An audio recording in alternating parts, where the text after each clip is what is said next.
So Yzerman's response in public in front of cameras and microphones, I think, is completely different than the guy behind the scenes and is probably frustrated as all hell that he banked on this team by the trade deadline, that you guys are going to be good enough. We got this. And wasn't shipping guys out, that they planned on, that this was the team to do it. And then they completely laid an egg.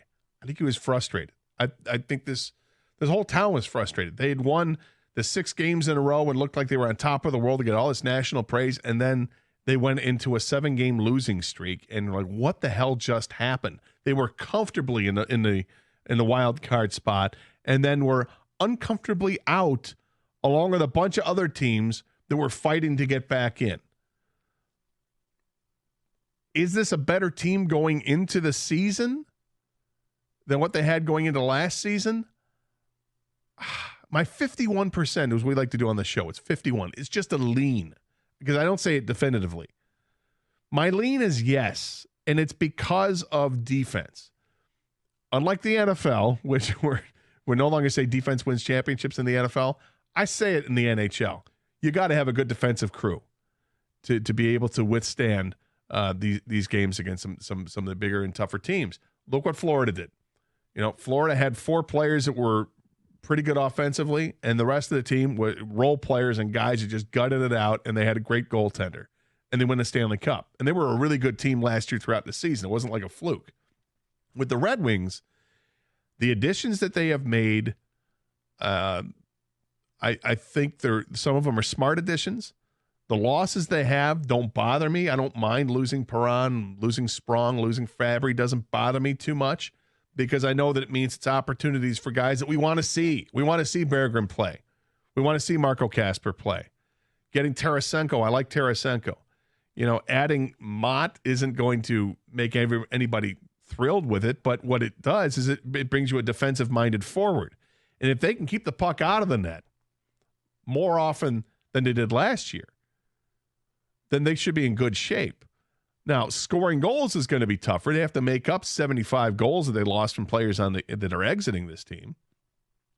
And, if you want to try to make that up, you can try to, but I don't think they're going to score as much as they did last year. I think they're going to fall some goals short. But what I do expect is that the additions on defense now, bringing in Edvinsson for a full season, Gustafsson here, and Johansson getting an opportunity, that those guys, along with the more defensive-minded forwards, are going to be a better defense overall. And then you've got the backstop with Cam Talbot and the other goalies on this team that are going to be fighting for the roster spot, which the competition should be good. Look, I expect it to be Alex Lyon and Cam Talbot, and those guys splitting the workload pretty equitably, which is going to take some pressure off of both of those guys because neither one of them has to be the number one guy. You just go with the hot hand. And I think if you look at their averages, that should be better than what we had last year. That's why I lean in that direction. There's no guarantees, but I'm also hoping that young guys like and exactly what Yzerman's. I said this yesterday before he spoke publicly, and he almost said exactly what I was thinking, which was Lucas Raymond should give you some more. And then you're making up goals from other areas. Patrick Kane should give you some more than what he gave you last year. But in the end, they probably score less, but I'm hoping they give up a ton less than what they did last year. I got to tell you, man, hearing that clip, and I know that he does probably say things differently to the media and the public than he does behind the scenes. I get all that, but essentially he says we're the same team going into next year. With the same odds, the same group of other teams to make the playoffs as we did this year. If we're not getting better, Lucas Raymond's got to get better, Seider's got to get better, but then he mentions unexpectedly some guys got to play better than we expect. What are we doing? This is year 6. If his name's not Steve Yzerman, he's probably on the chopping block. The fans have probably had enough, right? But his name is Steve Yzerman, and he's going to get this limitless runway, it seems like, endless amount of time to do whatever he does or he's going to do. But at this point, I don't care if you think they're better or not. They have to make the playoffs next year. Yeah. They have to. The only thing, there's 2 things I think that saves Steve Yzerman around here is, 1, he's Steve Yzerman, and 2, they have been technically getting better every year. But guess what next year means then? If you continually get better, you get into the playoffs. And yes, they could technically have more points and not get into the playoffs, but I don't think is that going to fly with anybody? Even the Yzerbots? Well, maybe the I Yzerbots. I think it'll still fly with them because it'll show improvement even though they don't make the playoffs. I'm not going to be happy with that because I expected this to be a playoff team this past season and they weren't. And it's nobody's fault but their own. And they have to learn from those mistakes. And it starts on the back end with the goaltending, moves forward with the defense in front of the goaltender, and then the offense has to do their part. I mean, it's every part has to improve. And I think it's going to be tougher to score the more goals. But I think that they've made the moves to make it better where they're not going to have many games where they give up more than 4 goals in a game. So look, there's a lot there.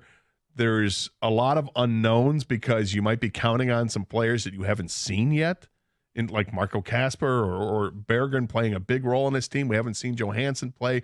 We don't know about Gustafsson unless you're a diehard NHL fan. We're going to get a full season of Edvinsson. I mean, we have. I feel confident Edvinsson's good. I feel confident. You need to be confident, yeah, because I don't this hoping or prayer thing. Well, like I said, it's just it's not hope. I know that's why I'm saying you should be confident in him. Yeah. I think, but what Yzerman said didn't instill that much confidence in me, and I get it, and because it didn't instill a whole lot of confidence in me either. Okay, but I think that's in part. I think that's his speech pattern. and I think it's what he does when he gets in front of the cameras and microphones. I don't think he wants to give anybody anything. And I understand you don't want to give yourself a timeline because then people will go back to and go, well, you said this. Right. We're going to fire you then. I get that wordplay of it, but also I know he wants a way to do things, a certain way to how to build a team. But in the end, in sports, all that matters is results. Exactly. And that's what you're going to be judged on. And at some point, even the great Steve Yzerman is going to be judged and moved out of town because that's just what happens in sports. Happened to Joe Dumars. Built a championship team in the most unconventional way. And then what happened? Things fell apart and he had to go. I'm hoping that's not the case for Yzerman, that someday he gets to ride off in the sunset on his own accord, but he is going to feel some pressure. And he admitted it. You going to feel any pressure? Yeah, I kind of do. Okay, good. Everybody's getting to work here. Let's, we'll see where they're at and what they can do. And it's going to be a long season upcoming for sure.